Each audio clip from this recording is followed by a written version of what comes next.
like you're on something military here, Chuck.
Well, we're just examining these.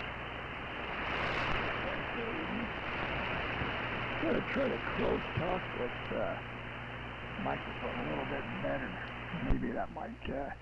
I noticed when looking at John and 9AMI's recording on the big rig here, or of the net, and when I'm running the big rig, I don't really seem to have too much modulation, although I'm watching the scope and I'm really kind of looks like I'm hitting it pretty hard.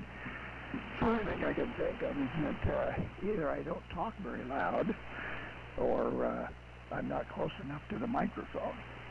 So anyway, a little bit different today, and we'll see if that's a little bit better, maybe. Mike sounds like he's on something interesting. And I guess we'll wait for the net to get started to find out what everybody's going to be running. If anybody else wants to pop in here on the Vintage Military Radio net, pre-net warm-up, get checked in early, go ahead and come on.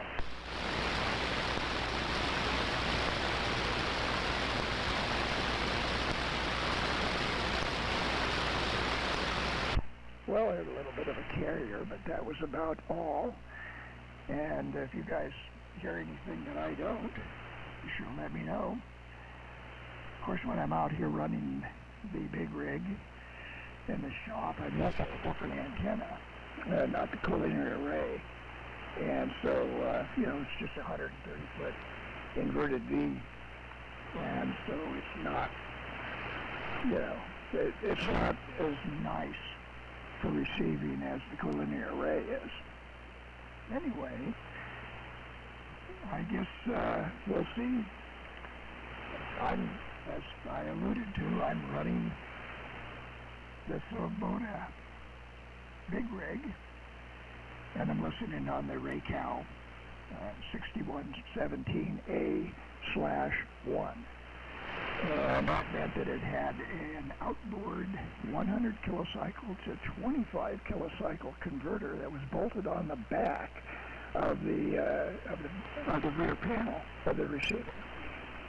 And unfortunately, I don't have that piece. Of course, it was just all external anyway, and I don't really know this to run some Raycal accessory of some type that required a 25 kc input down conversion from the IF. And the last conversion on the Raycals is 100 kc for the IF. So anyway, that's what that was for. Don't have it. Don't know what it was. Don't know what it looked like. Just to have the holes where it was bolted on. So back to Chuck, K0DWC, WA6YBS. Anybody else want to check in? Do so. KB0W, I'd like to know. Well, there's Frank, K0, KB0W. Well, Frank, you're putting in a good signal here in the Dayton Valley. And so go ahead and make a transmission and turn it back to me, WA6YBS. I'll be net control today for the Vintage Military Radio Net. Go ahead, Frank, KB0 WA7YBS. WA7YBS, KB0W. Good morning, Henry. Yeah, you're putting in a great signal here, too. You're about 30 over S9 on my 75A4. Running the same old stuff today, which is really great stuff. Real radios glow in the dark, I guess. The Johnson 500, and we're putting out about, let's see, 260 watts or thereabouts. And beautiful day here. We're putting it into a 75-meter dipole antenna that's at about 65 feet at one end and about 55 feet at the other end, and it's about the same height in the middle. It's all connected to cedar pines, and lovely day up here today. It's a bit hazy.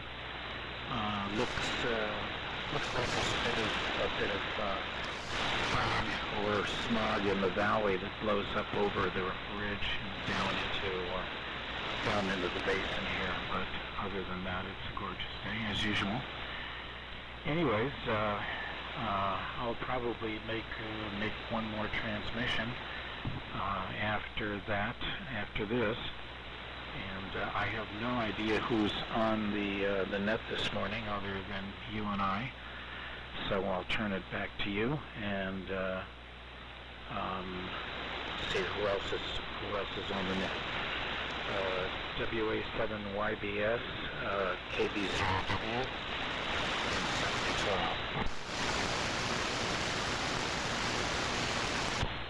Okay, Frank. KB0W, WA7YBS. Very good. Yeah, you're pounding in here also. Very good signal. Sounds great. And Chuck is here, K0DWC. He's in the number 1 spot. The number 2 spot is Mike, W7MS. And in the number 3 spot is Frank, KB0W. Let's see if we can fill out a list here some more, see if we can get some more check-ins. I got it a couple minutes before 7, so it's getting close enough for everybody to start checking in. So let's see, number 4 is open, Vintage Military Radio Net. If you want to check in, do it now.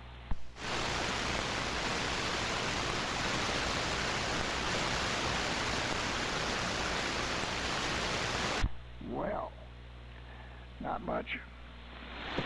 So let's turn it over to Mike. We haven't heard much from Mike. W7MS, WA7YBS. Go ahead.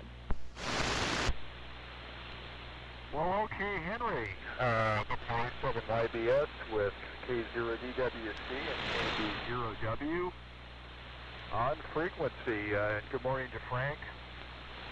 And thanks for the good report from your location concerning hardware and weather conditions.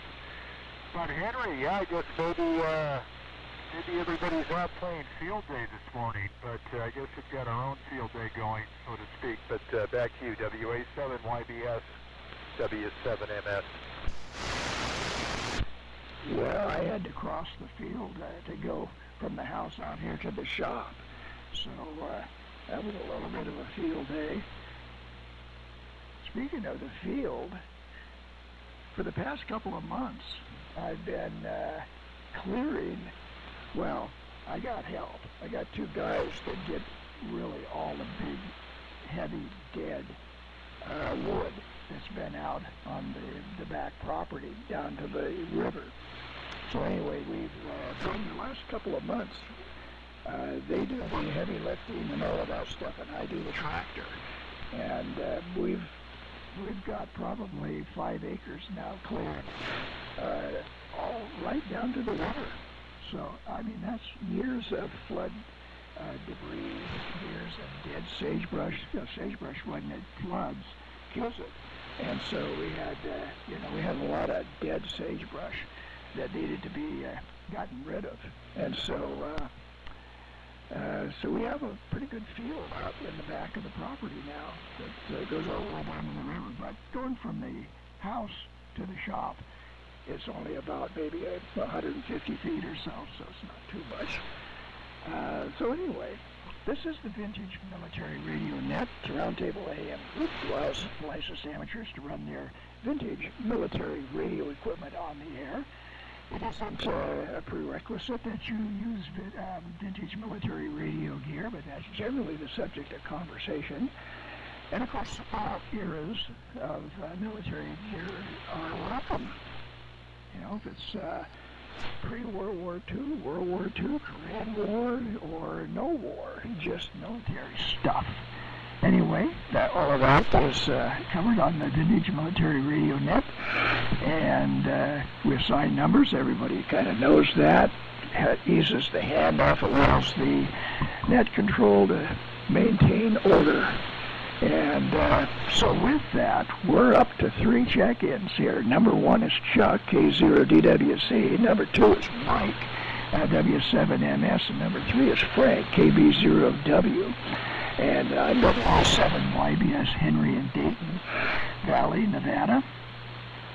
So somebody wants to check out at number 4, Vintage Military Radio. Let's do it now.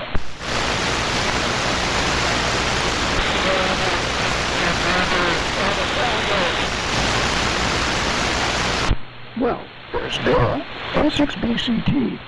Bill, make a transmission and turn it back to me, WA7YBS. Go ahead, Bill.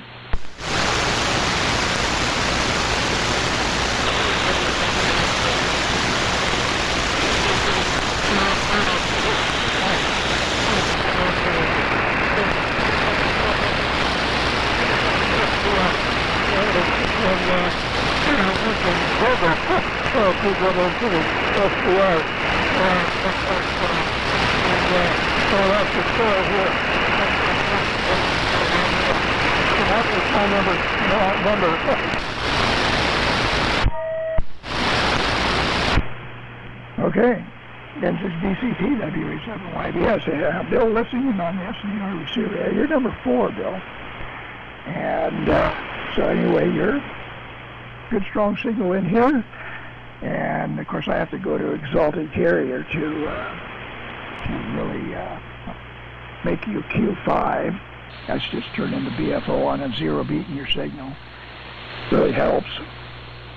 So anyway, very good. Number 5 is open, Vintage Military Radio Net. If you want to check in, be number 5. Go ahead now.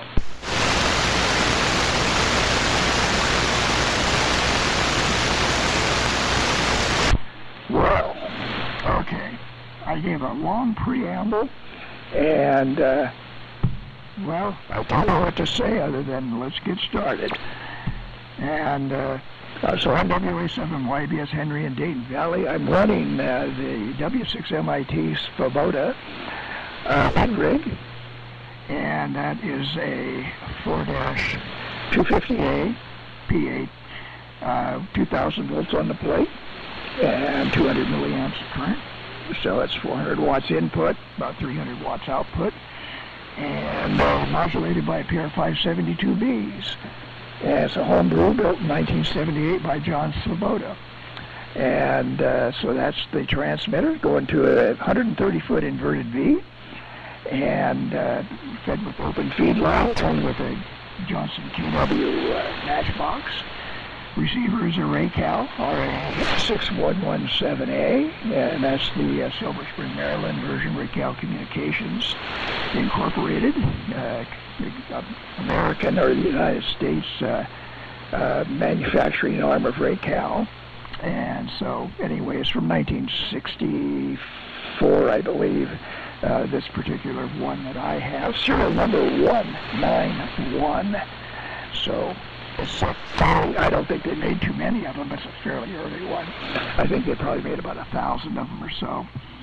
So anyway, that's the rundown of the station. The microphone is a Shure 55S. And of course the audio amplifier that I use to drive the big rig is the Bogan CT100. So that's the rundown. Let's turn it over to Chuck, get started on the net. Number one, let me run down, I know it's a lot of stations to remember, but number one is K0DWC, number two is W7MS, W7MS. Sorry about that, Mike. Number three is Frank, KB0W, and number four is Bill, N6BCT. Up to Chuck, or I should say over to Chuck, K0, DWC, WA6YBS.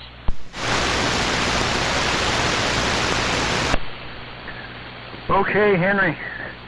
Well, good morning again to you, sir, and good morning to Mike again. And Frank, it's really good to hear you on this morning. Your voice sounds good. Your audio's great. Nice signaling from South Lake this morning. And good morning to Bill. Bill, I heard you. Just a tad bit of QSB, but it's negligible. You're sounding good this morning.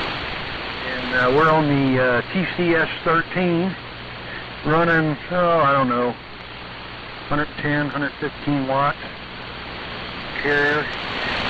Speaking through a Shure Brothers T50 handheld microphone. And it's all going through an inverted B. And we're running the station through the TCS remote. So that's the rundown. And Henry, your audio sounds really good, and I think you got the mic gain that you have on that microphone, at least here anyway, is perfect. You know, you have a very soft-spoken type of transmission with that microphone, but it's very easy to understand, and it sounds really good. So I can't remember what mic you said you were running with this Kubota big rig, but whatever it is, you got the right one here, ain't it? So anyway, I want to say good morning to all you guys, and we'll send it over to Reno. And Mike, have you heard anything from Ron yet over in the Azores, W7MS in the group K0DWC?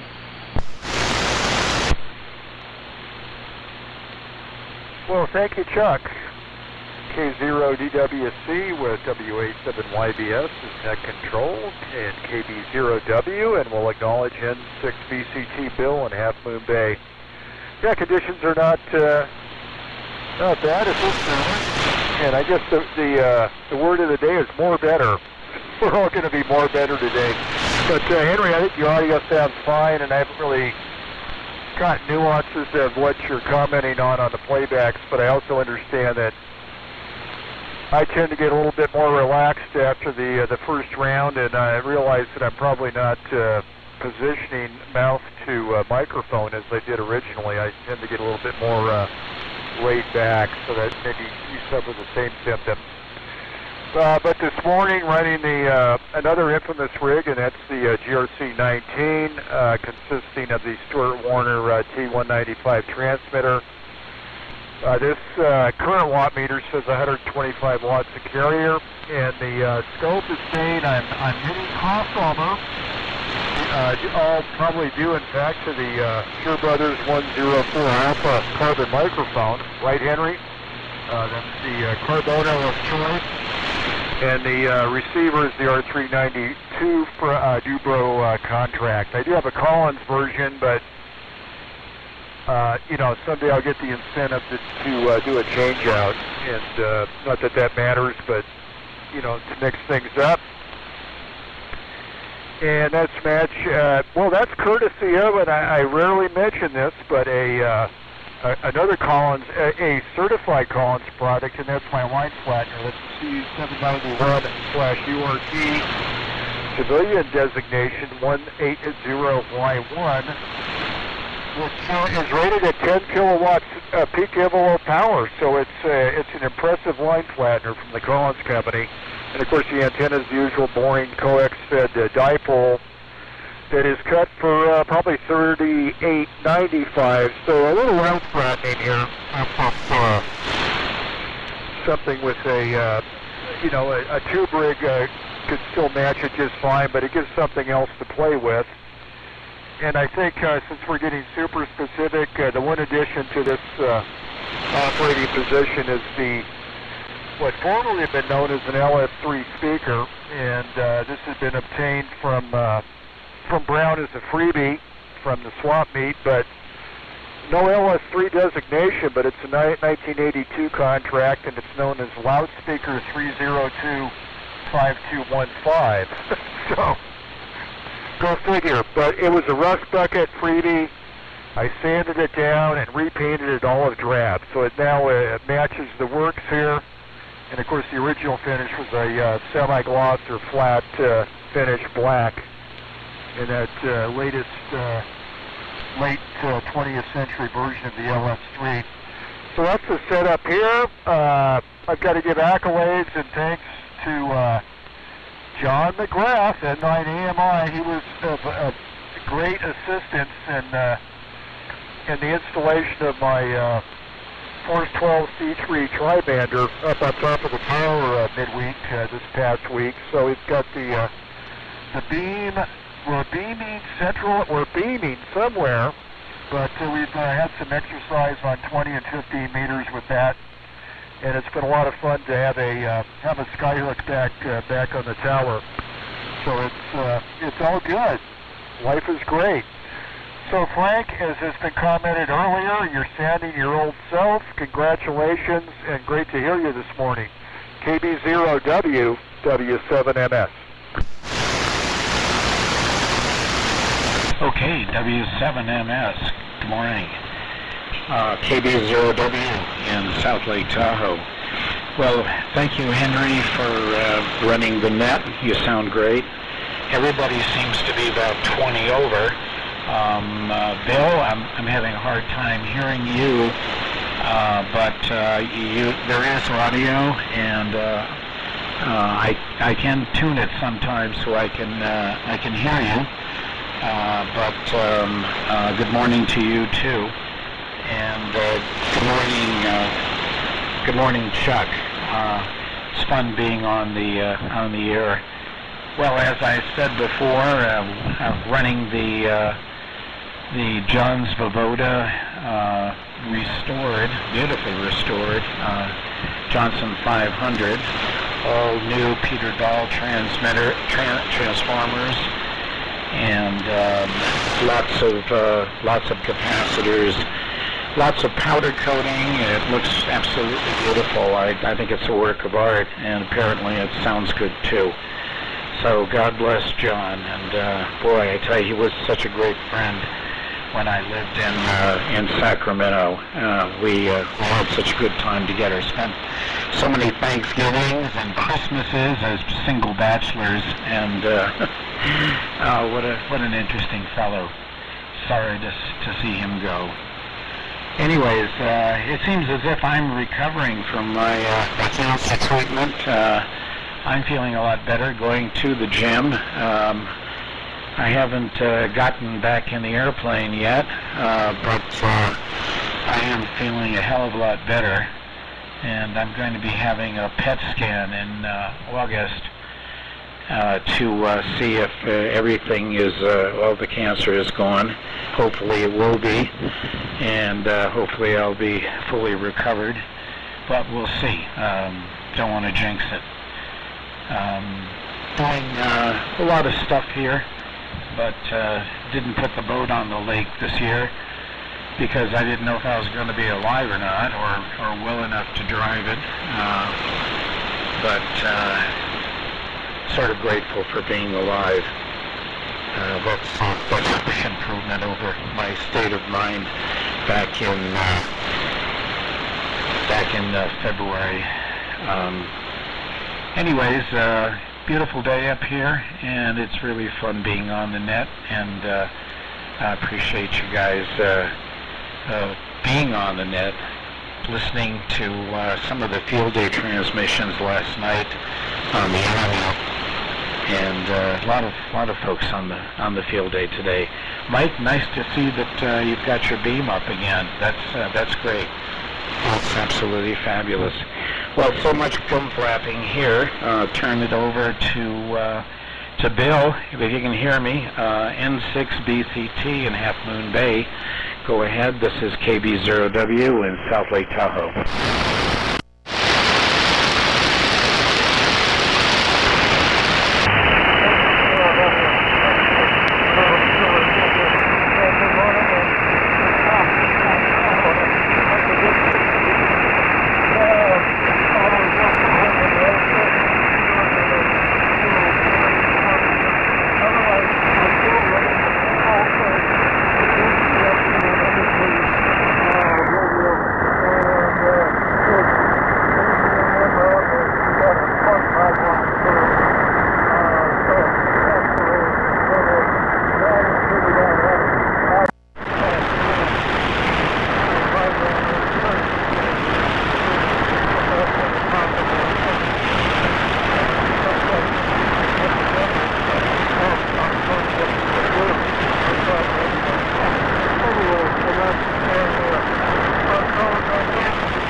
Okay, Bill.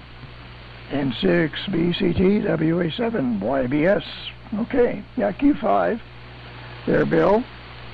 Like I say, I recommend anybody who is having a little trouble with copy and build to turn on the BFO and 0BTS carrier. It really helps here. And so anyway, it's kind of exalted carrier. I don't know if it exactly is, but it's close enough. It improves pretty much everything. And so let's see if there's anybody that wants to check into the Vintage Military Radio Net. Number 5 is open if you want to check in. We'll do it now.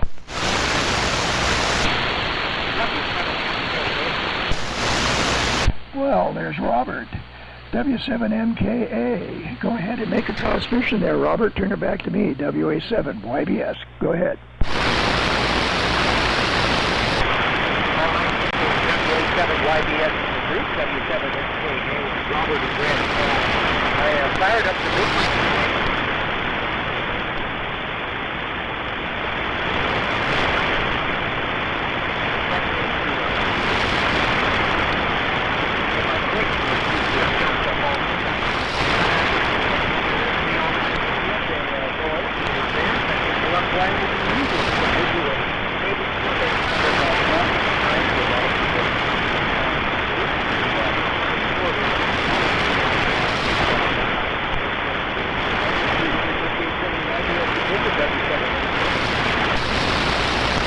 Well, okay, Robert. W7MK, WA7YBS. Yeah, you sound good here. Of course, we can't see your plate current meter, but you sound good. And you're probably about an S7, S8, certainly Q5, no problems. So anyway, at the moment, propagation is pretty good between Dayton Valley and Grants Pass, Oregon. See if there's anybody else. Number 6 is open, Vintage Military Radio Net. If you want to check in, be number 6, do it now. Whiskey 6, Tango Oscar right. Well, there's Tom, W6TOM. Go ahead and make a transmission there, Tom. Turn it back to me, WA7YBS. Go ahead. WA7YBS, W6TOM here. I've been playing field day. Figured I'd check in with you guys and put you guys down as field day contact. I got out here at 6:30 this morning. There's a couple of East Coast stations on 20 meters, Vermont and New York. So back to you, Henry. Yeah, okay, Tom, W6TOM, WA7YBS. Yeah, you're about S6 here, S6, S7, certainly Q5. A little bit of QSB, but nothing really to get excited about. So, yeah, you're doing fine. And so anyway, let's see if this is number 7. Vintage Military Radio Net, number 7 is open. If you want to check in, do it now.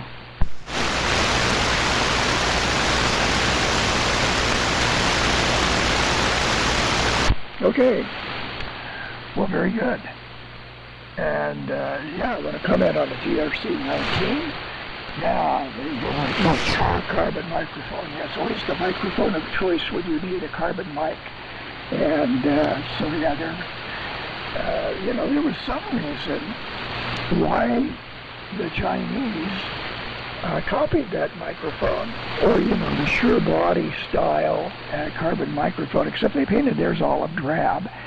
And but the copy is right down to the PL68 that they use for the connector. But when you go to plug it in, I can't remember if it's slightly bigger or slightly smaller. I think it's slightly smaller, and it will go in the PL68 jack, but it's not a real good fit.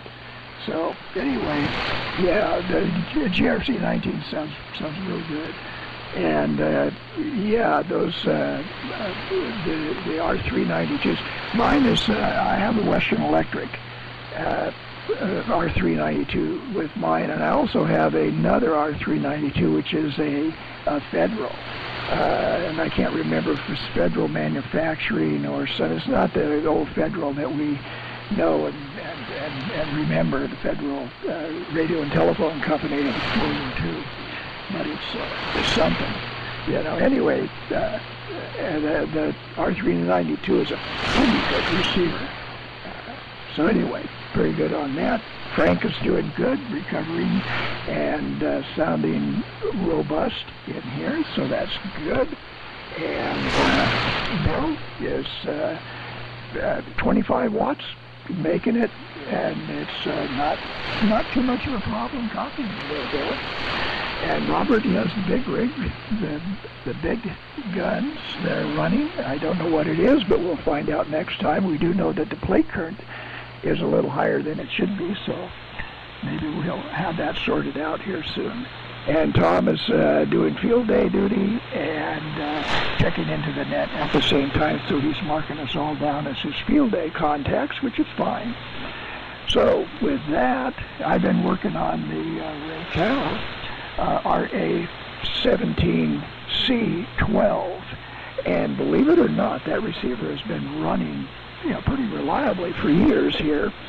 I went and turned it on a few days ago, and nothing, absolutely nothing coming out of this loudspeaker. And I took the top cover off and looked, and interestingly, out of the 22 tubes that are in the receiver, or 21, whatever it is, anyway, the audio output tube and the dual triode, which is, I think it's the limiter and the first audio amp, those two tubes only, just those two, the filaments weren't illuminated, and the tubes are cold. And all the other tubes lit up just fine. I saw the carrier level meter bouncing around, and turns out there was a bad solder joint. There's a wire that comes off of the 6.3 volt tap on the power transformer and runs over to just those two tube sockets, the 68Q5 and the 12AT7, and that solder joint right at the power transformer. And that machine has worked fine for decades, and all of a sudden, just the right combination of oxidation and other junk spoiled that crimp joint that was in there. And so anyway, I resoldered it and got it all working again. But it's interesting that the receiver's 60-something years old, and the joint just now fails. So, you never know what to expect on vintage electronics, and it's amazing how long crimp joints actually work. So anyway, I thought that was kind of interesting on that receiver. So anyway, let's check one more time, and see if there's a number 7 wants to check into the vintage military radio. And then if you want to check in, do it now. Okay, up to Chuck Kaiser, DWC, WA6YBS. Go ahead.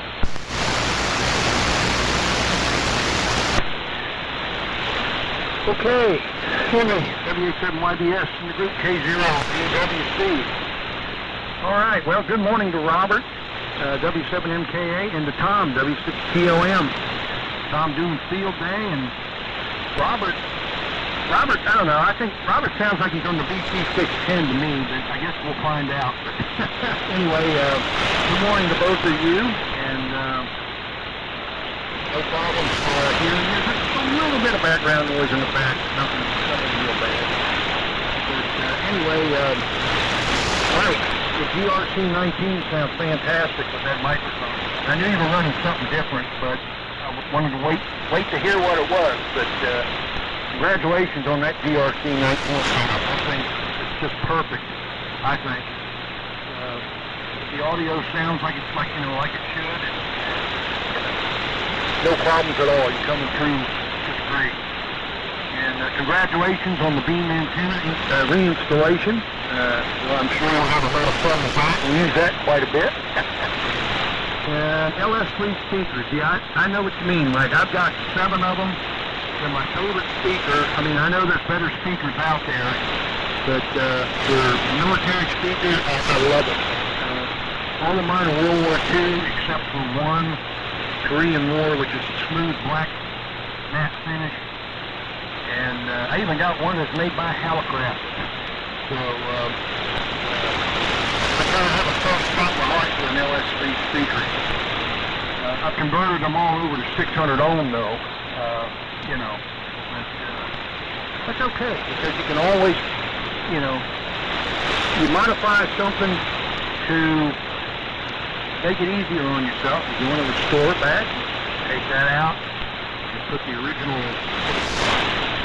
4,000 or 8,000 ohm transformer in. So,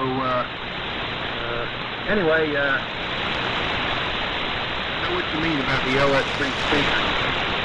So, let's see, yeah, you know what, those Chicom mics,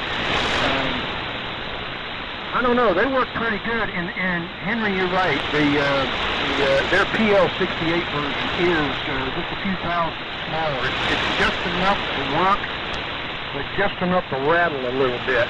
I've got some of them. The reason I've got some of them is because quite a few years ago, I thought as many as I could carry on in Chicago and had them stay out here. And I took some of them apart and everything and took elements and stuff out. I gave some to Henry and we tested them and and they sounded pretty good. And you know what? I mean, they do sound pretty decent, really. They don't sound that bad at all. So I don't even know if he's still around. I don't know how old he was or what. I know he was out of Chicago, and I bought as many of those as I could off of eBay. But they seemed to work, and I was kind of happy with them. I hated putting them into an American microphone, but you know, sometimes you just don't have much choice. You know, I think some of our carbon elements. Even if you find a new old stock, you still got to work with it. But I love carbon mics. But anyway, and Frank, yeah, W6MIT. Yeah, you know, I never met John personally, but I corresponded with him through the internet and on the phone, and I was privileged enough to do business with him. You know, he needed some parts for a VC348, and I sent them to him. You know, something was broke for apart and everything. He helped me out. I think I got some parts off of him. I don't remember what it was. I knew it was many years ago, but he sent me some parts and all. It was just a real good deal there, you know, and I miss him. I miss the 3870 net. And it's nice that, you know, between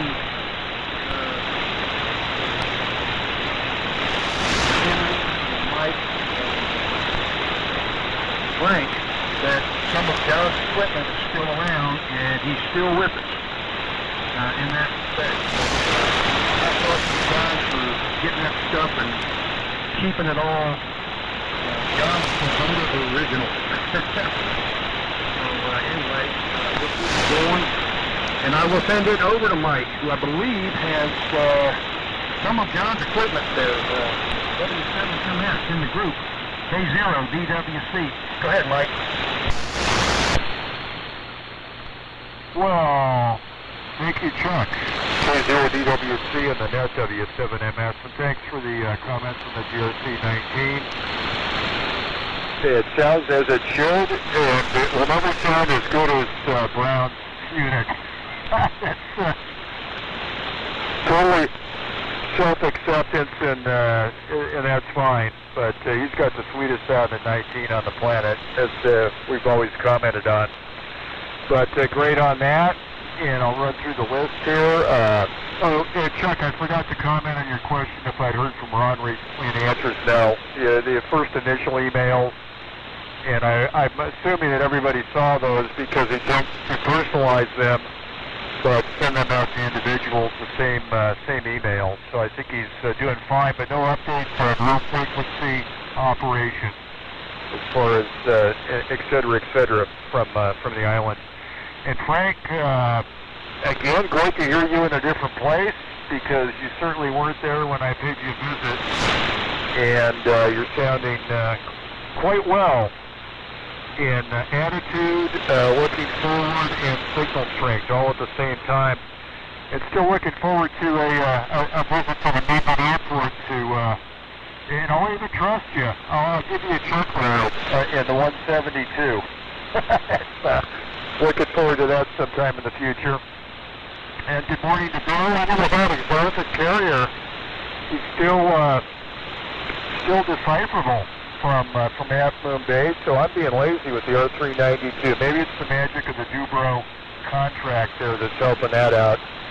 And Robert, doing well on the big rig, and we'll find out with verification what it actually is, but I think you were more concerned with the fluctuating throat point speed gauge there, and I certainly can appreciate that's a priority. And for Tom, good morning, Tom. And to make it official for WA6YBS, this is Whiskey 7 Mexico Sierra 1A NV Nevada section. So we'll make that official for a semi two-way exchange there for field day. And let's see other comments. Fine area on the rakel and the non-solder joint, let's say, in the wrap. I've certainly seen that a few times, and sometimes in the recent past or in the past couple of months, but it's buried in the restoration queue. I was trying to recall where it was and who it was and who I could blame, but again, it was one of those situations where the multiple wrap specification could really make up for a no solder or poor solder joint, as opposed to the hamster method, which is to push it in the connection and tack solder it. It's certainly not going to disdain that, and it either works or it doesn't. But if you're serving in a military contract, you want to have reliability whether there's solder or not. So congratulations on that find. And let me see what else is going on here. That's essentially it. Fine on the Tricom microphones, connectors, and I think essentially it's kind of like D104 crystal elements as the corollary to carbon mic elements. You don't have a collection. You have to have a herd of microphones, and there's a select few that have the great that pass the line tasting criteria.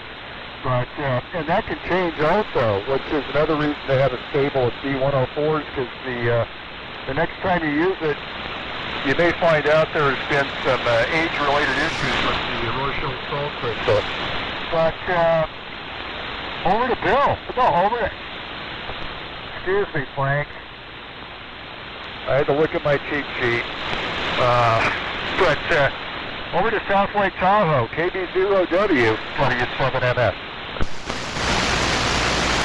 Yeah.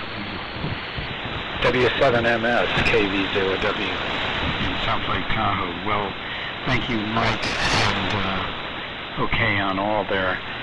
Still pounding in up here in the Tahoe Basin. And good morning, Robert, and good morning, Tom. Gosh, how did you get that call? W6TOM. That's sort of magic. Wish I had something with my name on it. Anyways, this is going to be my last transmission. It was really fun, and I'm going to head up to the breakfast table and get some food. And Mike, yeah, but once I've got to get out with my CFI and do a real check ride because I'm not current now. And but as soon as I get my currency back, yeah, we'll give you a call and go for a ride and see what your property looks like from the air. I think I can get clearance through the flight area in Reno for a quick ride. Anyways, good morning to everybody. Henry, Chuck, Bill, Bob, Ron, and maybe look forward to seeing everybody next weekend. And I'm going to turn it over to Bill at Half Moon Bay. N6BCT, this is KB0W in South Lake Tahoe. Good morning to everybody and have a great week.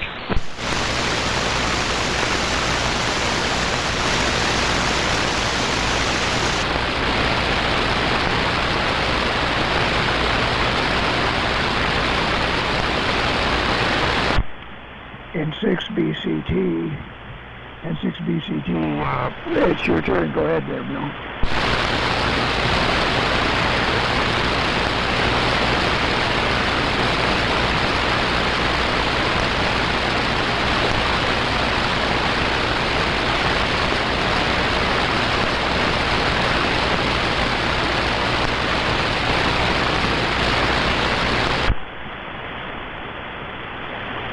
Mike, do you copy Bill?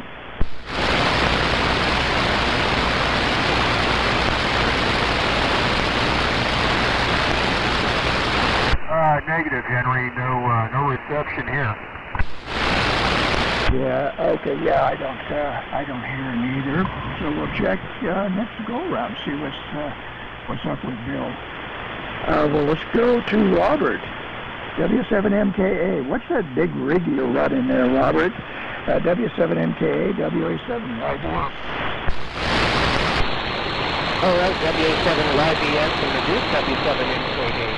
Yeah, it is the BC6 still. I guess I've got the whole SBR 499 system here with the JB70 and the C-cam with the DC312 receiver. So that's the setup here. But no reception here on the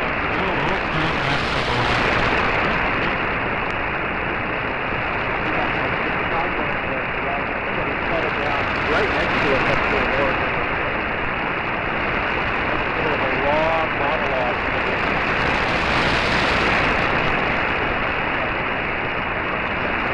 That would be a good copy of the right well.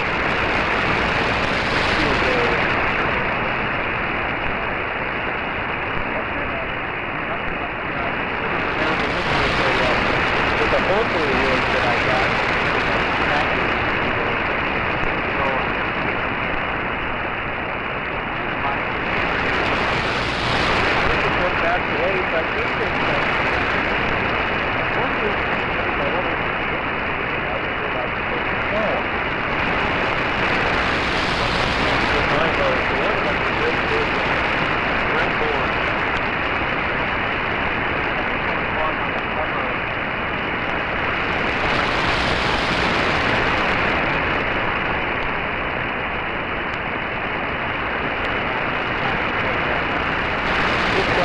Driving a 35T, driving a 250L.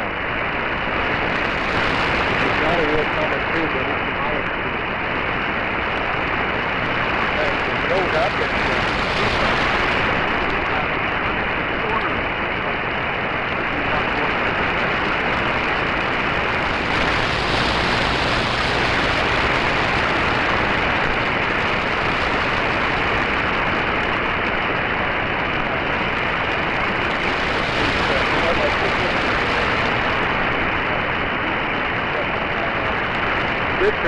it falls off.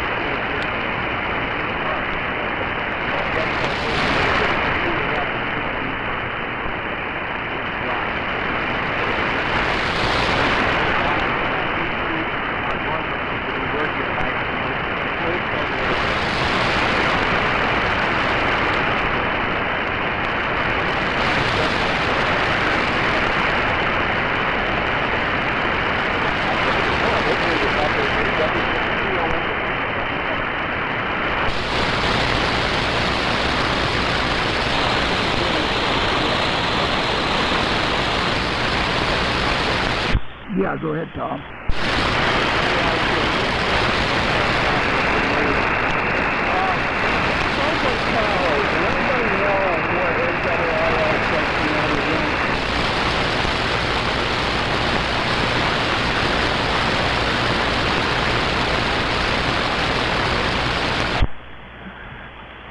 Yeah, I don't think anybody on the air currently knows here. Go ahead, Tom.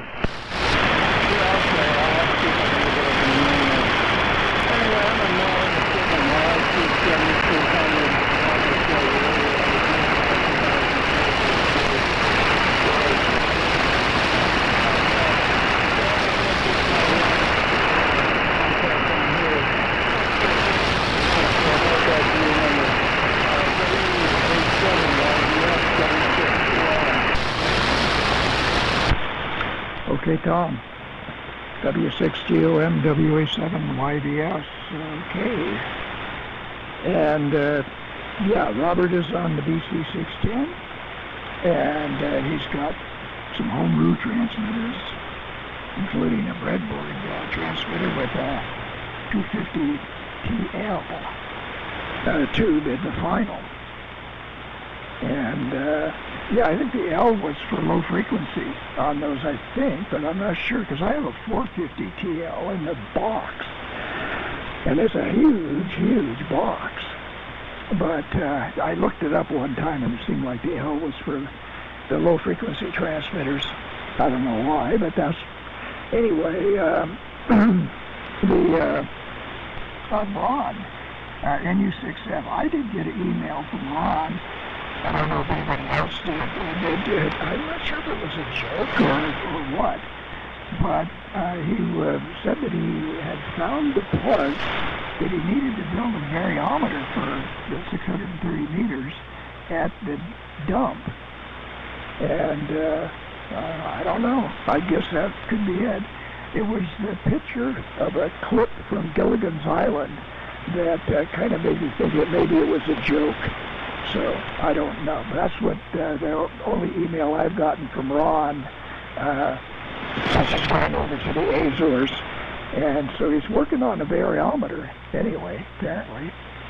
So, anyway, let's go ahead and do the 73 round. And we'll see, Frank is signed, so 73 to Frank. And we'll see what happens with Bill when Mike turns it over to Bill. And so with that, K0DWC, 73 round, WA7YBS.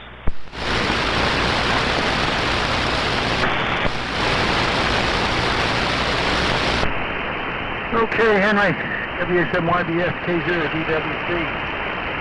All right, well, 73 to Frank.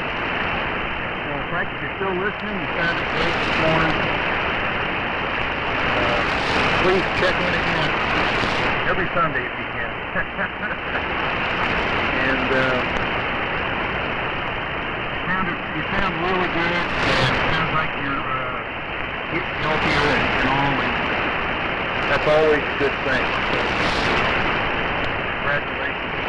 And, maybe getting that plane up in the air, I guess, huh?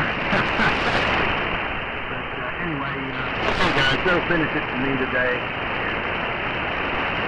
Thanks everybody for being there. We appreciate it, we really do. Without you, the net won't run. So thanks for being there all. See you again next week. Carla should be the next control next Sunday. So let's see. With that, we'll send it over to Mike.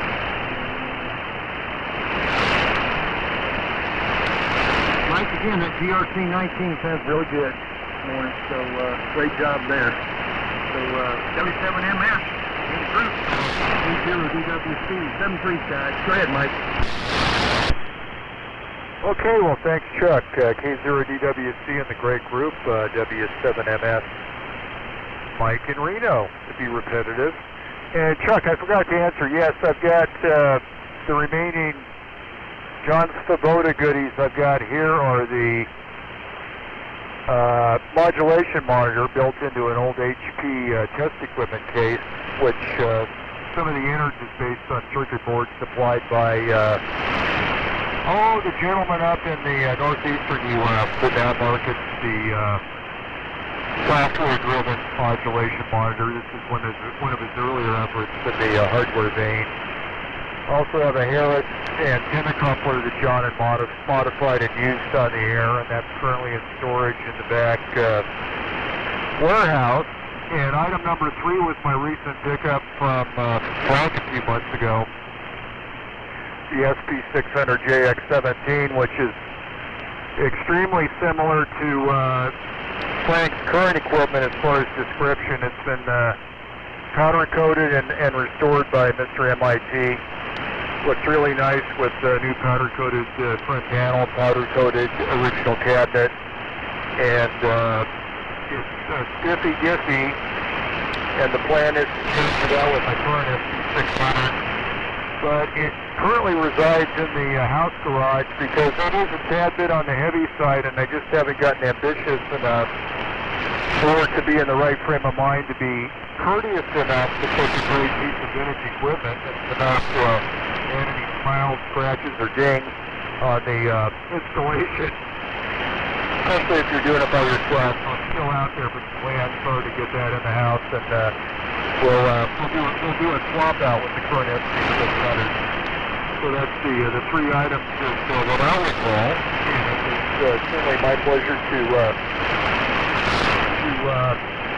just totally swindle Henry on that Doublet amplifier. Boy, did I take him for a ride on that one with that noisy fan motor. That's good. And of course, I'm only joking. The full intention was that you would leave the swap seat with that amplifier, and the story came true with that one. But with that, we'll say 7-3. Everybody have a great day. Enjoy field day. Enjoy radio or enjoy projects, whether they be mundane or exciting.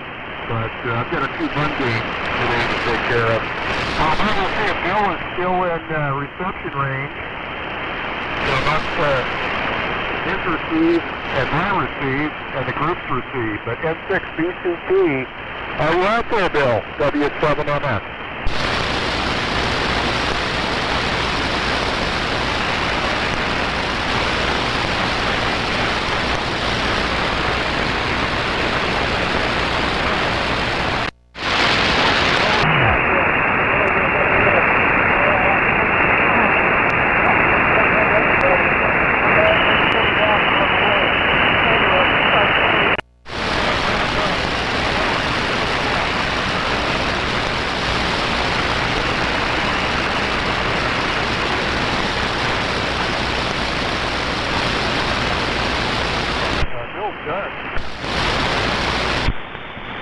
Yeah, I was waiting for Robert picked him up. But Robert, W7MKA, Bill is turning it over to you. So are you copying, or is propagation kind of shifted? W7MKA.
W6TOM, go ahead and make a transmission there, Tom, if you're still around.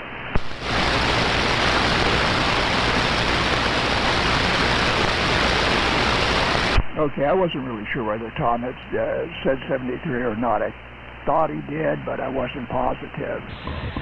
So anyway, we'll say 73 to Tom. Okay, everybody. Very good, Matt. Thanks for your participation. It's appreciated. And Carla will be net control next week. So everybody have a good week coming up. And with that, we will close the Vintage Military Radio Net, say 73s all around, and sign off. So 73 all. K6VXY late check-in. I'm sorry. Boy, I just got here. It's K6VXY. I was awake at 5, but I just woke up. I'm sorry. K6VXY checking in late. Good morning, Henry.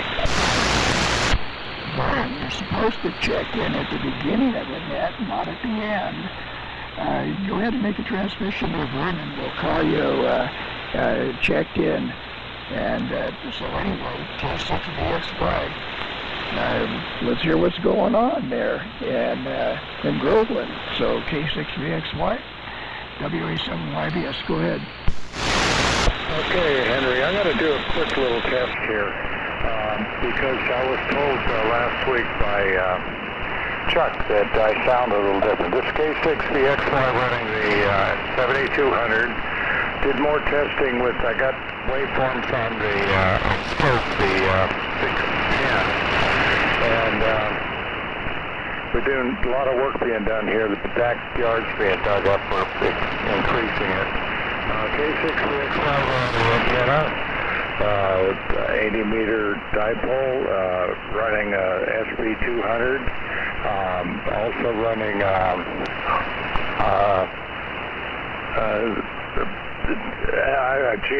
I'm sorry, I'm waking up. Okay, good morning, and I did have further progress with the SB610, and I got a waveform on it, and I was going to do some testing today with you guys, but a little late. Something I want to do real quick here. Well, okay. K6VXY, well, what sort of test did you want to do on the SB610? Go ahead. It's not the 610. This is the microphone itself, because I got input last week. I sounded a little better on this one than I did on the SB, the Marauder. And I think it's because they don't couple the capacitors with the large capacitors on these older Heathkits, and you tend to lose low frequency response. Right now, the confluence thrust. The thrust is transmitting where it cuts the low frequency out a little bit, and now I'm going to go back and throw the switch. And this has the low frequency in it. Does that make me sound a little better? I think Chuck said I sound just like I did at the gathering a couple of weeks ago with the US-104 in Marauder. Did you hear any difference when I cut out the low frequency on this microphone? Yeah, I heard a difference. The first microphone you were using, to me, sounded better, just an opinion. Yeah, and the second microphone has more lows, but it makes it a little more difficult. Well, not difficult. To me, the first microphone sounded better because it didn't have the lows. You sounded, your articulation was better. But that's, just an opinion. I don't know if anybody else is still around that wants to comment, but if they are, we'll stand by and see if there's any other comments. So anybody else want to critique, give Vern a critical audio report? Go ahead.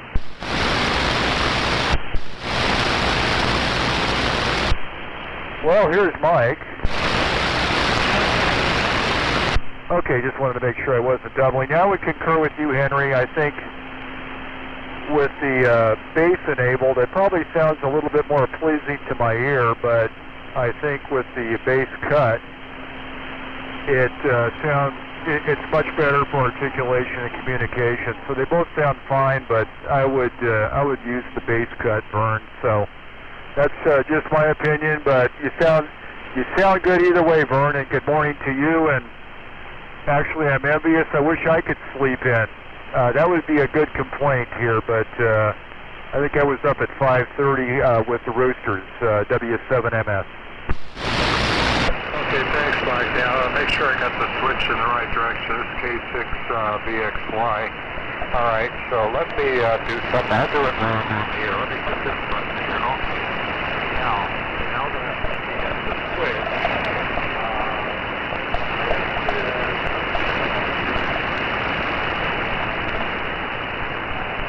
Low frequency cut on. Just cuts out the low frequency. And now I'm going to throw the switch while talking. And with this switch here, it makes the bass come through more. And maybe I've always been using it with low frequency cut. It's basic deal. So thanks for your patience. Okay. Case is WA6YBS. Yeah, you know, it's a toss-up on a lot of this stuff because what sounds good locally, and, you know, maybe in your town, let's say, you know, with a lot of bass and everything, it really sounds like a broadcast station.